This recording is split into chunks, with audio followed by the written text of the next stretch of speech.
Selamat datang sahabat ruang sunyi. Malam ini kita membuka tabir untuk zodiak Aries. Ada sesuatu yang tidak biasa sedang bergerak dalam hening, sebuah energi tersembunyi yang selama ini kamu pendam diam-diam, perlahan mulai mengetuk pintu sadarmu. Bukan kejutan keras yang memecah kaca, melainkan perubahan diam-diam yang akan terasa seperti napas terakhir sebelum badai reda. Sesuatu yang tertahan sekian lama akhirnya mendapat jalannya sendiri. Aries, semesta sedang menyelaraskan getaranmu dengan rencana yang lebih besar dari sekadar logika. Aku, kamu, semesta, dan Yang Maha Kuasa sedang membaca irama yang sama dalam sunyi ini. Ingatlah, sayang, ini adalah general reading. Ambil yang menyentuh dadamu dan lepaskan dengan lembut yang tidak terasa milikmu. Tutup matamu sejenak, biarkan bahumu turun. Lepaskan semua daftar tugas yang berisik di kepalamu. Kamu tidak perlu menyiapkan pertanyaan, karena jawabannya justru datang saat pikiranmu paling tenang. Aku hanya ingin kamu tahu, di ruang antara napas dan detak jantungmu ada kebijaksanaan yang tidak perlu kau cari. Ia hanya perlu kau izinkan hadir. Rasakan kakimu berpijak di lantai, sadari bahwa kamu sedang tidak sendirian dalam kegelisahan ini. Dan sekarang, kita masuk bersama ke dalam pesan yang telah lama menantimu di balik kartu-kartu ini. Kartu pertama asmara, Eight of Wands. Kartu Eight of Wands adalah kecepatan, pesan yang tiba-tiba, serta gerakan energi yang serentak melepas hambatan. Ketika kartu ini jatuh di area asmara untukmu, Aries, ia berbicara tentang aliran komunikasi yang mendadak deras menjelang akhir April 2026. Bukan sekadar kabar biasa, melainkan sebuah sapaan dari masa lalu yang mungkin sudah lama kau anggap selesai. Seseorang yang pernah memiliki ikatan emosional denganmu, entah itu mantan, teman yang sempat menghilang, atau orang yang pernah menyimpan rasa, kini seolah didorong oleh takdir untuk muncul kembali. Namun jangan terburu menyebutnya sebagai pertanda hubungan kembali. Eight of Wands tidak membawa stabilitas, ia membawa kejelasan. Maka yang terjadi bukanlah percikan api gairah baru, melainkan sebuah pertemuan singkat yang justru membantumu memahami mengapa sesuatu di masa lalu harus berakhir. Kamu diajak untuk menyelesaikan babak lama tanpa harus membuka luka lagi. Sebagai Aries, api dalam dirimu mudah menyala saat melihat peluang kedua. Tapi kali ini, Tarot memintamu untuk tidak mengejar. Biarkan pesan itu datang, lalu biarkan ia pergi jika tidak lagi seirama dengan arah hidupmu saat ini. Kamu sedang berada di fase di mana hati perlu lebih ditata daripada digeber semangatnya. Ada prioritas yang lebih besar sedang Tuhan siapkan. Dan jika kau terlalu sibuk memikirkan masa lalu, kau akan melewatkan pintu-pintu baru yang mulai terbuka perlahan. Nasihatnya begini, jadilah pengamat atas perasaanmu sendiri. Jangan langsung bereaksi. Tarik napas, tanya dalam hati, apakah ini benar kebutuhan jiwaku atau sekadar nostalgia yang berbungkus rindu? Pesan mistis malam ini menekankan bahwa keheninganmu setelah menerima kabar itu justru akan menjadi jawaban paling dewasa. Kartu kedua karir, Nine of Wands. Kartu Nine of Wands adalah ketahanan, kewaspadaan, dan posisi bertahan setelah pertempuran panjang. Di sektor pekerjaan, kartu ini menandakan bahwa dirimu sedang memasuki fase transisi yang menuntut adaptasi cepat menjelang tanggal 28 dan 30 April 2026. Bukan perubahan yang merusak, tetapi sebuah pergeseran kecil yang terasa cukup mengguncang karena datang di saat kau mulai terbiasa dengan rutinitas lama. Aries, ada peluang baru yang sebelumnya tidak kau duga, bisa berupa proyek dadakan, tawaran kerja dari luar, atau perubahan posisi yang memaksamu belajar hal baru dalam sekejap. Situasi yang selama ini terasa membosankan atau membebani secara diam-diam mulai mengendur, seolah beban di pundakmu diangkat satu persatu oleh tangan tak terlihat. Namun hati-hati, kenyamanan setelah beban berkurang justru bisa membuatmu lengah. Kartu ini memperingatkan agar tetap siaga karena perubahan berikutnya bisa datang lebih cepat dari perkiraan. Sebagai Aries, kamu terbiasa bergerak maju tanpa banyak berpikir.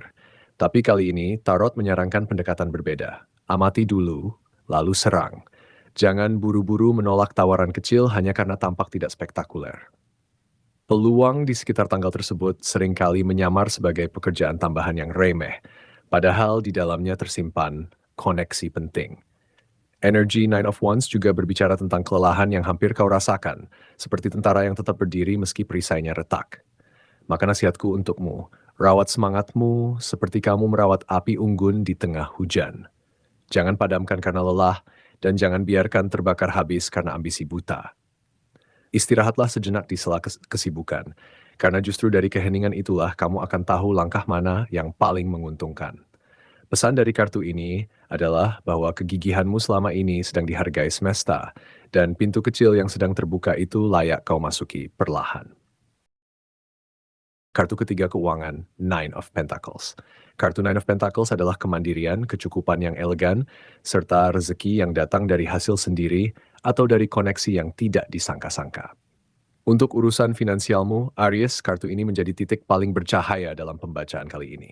Menjelang tanggal 28-30 April 2026, ada energi kejutan manis yang tidak sepenuhnya acak. Lebih tepatnya, ini adalah panen kecil dari benih-benih yang dulu sempat kau tanam lalu kau lupakan. Saya melihat aliran uang bisa datang dari koneksi lama, kenalan yang tiba-tiba membayar utang atau tawaran kerja sampingan dari seseorang di masa lalu, dari keterampilan tersembunyi yang selama ini tidak kau seriusi, atau bahkan dari pengembalian dana yang sempat kau anggap hilang. Ini bukan rezeki nomplok yang instan, melainkan bentuk apresiasi semesta atas konsistensimu di masa sulit. Perlahan, beban finansial yang dulu terasa seperti karung basah di punggung mulai berganti dengan rasa aman yang sederhana, namun membuat tidurmu lebih nyenyak. Aries yang biasanya impulsif dalam membelanjakan uang perlu berhati-hati. Nine of Pentacles mengajarkan kenikmatan memiliki, tapi bukan untuk dihabiskan sekaligus. Energi kartu ini mendorongmu untuk menikmati hasil tanpa harus pamer atau terburu-buru membelanjakannya. Nasihat spiritualnya, buatlah ruang dalam dompet dan dalam hatimu untuk rasa cukup. Jangan membandingkan jumlah rezekimu dengan orang lain karena kartu ini justru bersinar paling terang ketika kamu merasa kaya bukan dari nominal, tapi dari kebebasan tidak berutang.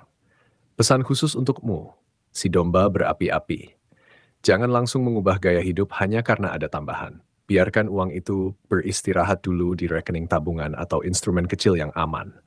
Dalam keheningan itulah kau akan menyadari bahwa rezeki sejati bukan hanya soal angka, tapi soal perasaan lega yang tiba-tiba hadir di pagi hari tanpa sebab yang gamblang. Semesta sedang mengajarkanmu menikmati hasil tanpa kehilangan kendali. Kartu keempat peruntungan, The Tower. Kartu The Tower adalah kehancuran struktur lama untuk membangun fondasi baru. Seringkali terasa kacau, namun sebenarnya membebaskan. Di posisi peruntungan, kartu ini tidak berarti malapetaka, Aries. Justru sebaliknya, ia menunjukkan bahwa masa tekanan yang selama ini kau rasakan sedang menuju pada keruntuhannya sendiri. Saya melihat perpindahan energi dari suasana yang penuh konflik internal menuju fase yang lebih ringan dan terbuka sekitar akhir April 2026. Bukan berarti semua masalah lenyap dalam semalam, tetapi ada retakan di sistem yang selama ini membelenggu. Mungkin hubungan toksik yang mulai renggang dengan sendirinya, lingkungan kerja penuh persaingan tidak sehat yang mulai kehilangan pengaruhnya, atau pola pikir lamamu yang meragukan diri sendiri akhirnya digantikan oleh keberanian diam-diam. Dukungan dari orang-orang terdekat mulai terasa lebih nyata, bukan dalam bentuk omongan manis, melainkan aksi kecil yang tiba-tiba menuntutmu melangkah. Sebagai Aries, kamu sering takut kehilangan kendali, tapi The Tower mengajarkan sesuatu yang berlawanan, bahwa kendali paling sejati justru muncul setelah kau melepaskan apa yang tidak pernah benar-benar menjadi milikmu. Maka nasihatku, jangan panik jika ada sesuatu yang ambruk di sekitarmu. Itu bukan pertanda sial, melainkan pembersihan. Percayalah bahwa apapun yang pergi dari hidupmu saat ini adalah sesuatu yang sudah semestinya tidak tinggal lebih lama. Pesan reflektif dari kartu ini adalah untuk berterima kasih pada kehancuran yang lalu, karena tanpa itu kau tidak akan belajar mana yang layak dipertahankan. Kamu sedang masuk ke fase yang lebih stabil, dengan arah hidup yang perlahan menguat ke arah positif. Biarkan menara lama runtuh, jangan kau tahan dengan tangismu. Di balik reruntuhan itu, tanah yang lebih subur sedang menunggumu berpijak. Kartu kelima kesehatan, Ten of Swords. Kartu Ten of Swords adalah akhir dari penderitaan yang panjang, titik terendah sebelum kebangkitan, dan pelepasan rasa sakit yang sudah tidak berguna lagi. Untuk kondisi kesehatanmu, Aries, kartu ini sebenarnya membawa kabar baik yang tersamar. Ia menunjukkan bahwa kelelahan fisik dan mental yang sempat menumpuk selama beberapa waktu terakhir, mungkin dari kerja berlebihan, insomnia, atau tekanan emosi yang tidak kau sadari, sedang mencapai puncaknya hanya untuk segera berlalu. Menjelang akhir April 2026, Ada proses pemulihan yang dimulai dari dalam, seperti luka yang mulai mengering meski bekasnya masih terasa. Beban pikiran mulai berkurang seiring membaiknya situasi hidupmu, terutama dari sisi pekerjaan dan keuangan yang sedikit demi sedikit menunjukkan perbaikan. Tubuhmu sebenarnya cerdas. Ia berbicara melalui rasa lelah yang luar biasa agar kau berhenti memaksakan diri. Maka jika akhir-akhir ini kau merasa seperti mati langka atau sangat lemah, itu bukan tanda penyakit serius, melainkan sinyal bahwa sistem sarafmu sedang mengatur ulang dirinya sendiri. Sebagai Aries yang selalu ingin kembali beraktivitas, kamu justru perlu melakukan hal yang paling sulit, benar-benar berhenti. Bukan sekadar mengurangi kerja, tapi memberi izin pada tubuh untuk tidak produktif tanpa rasa bersalah. Ten of Swords mengajarkan bahwa setelah pedomasan 10 bilah tertancap, tidak ada lagi yang bisa disakiti. Maka satu-satunya arah adalah ke atas, keluar dari kegelapan. Nasihatku untukmu, jangan abaikan kualitas tidur dan jangan malu meminta bantuan jika rasa letih itu berkepanjangan. Jalan-jalan kecil tanpa target, minum air hangat sebelum tidur, dan mematikan ponsel sejam sebelum istirahat adalah bentuk sihir praktis yang akan membantumu. Pesan penutup dari kartu ini adalah, rasa sakit yang kau rasakan sekarang adalah cerita yang nyaris usai. Kamu tidak rusak, hanya sedang dalam masa perbaikan total. Biarkan tubuhmu menjadi pemandu, bukan musuh.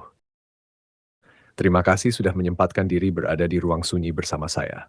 Dalam pembacaan kali ini, kita telah membuka lembar demi lembar pesan untukmu. Dimulai dari Eight of Wands yang membawa pesan cepat di asmara, lalu Nine of Wands yang mengajarkan keteguhan di tengah perubahan karier, dilanjut Nine of Pentacles sebagai bisikan manis tentang stabilitas keuangan yang mulai merangkak naik, kemudian The Tower yang menghadirkan kehancuran lembut sebagai pintu lahirnya perubahan hidup yang lebih autentik, dan ditutup dengan Ten of Swords yang bukan akhir, melainkan awal dari pemulihan yang sunyi.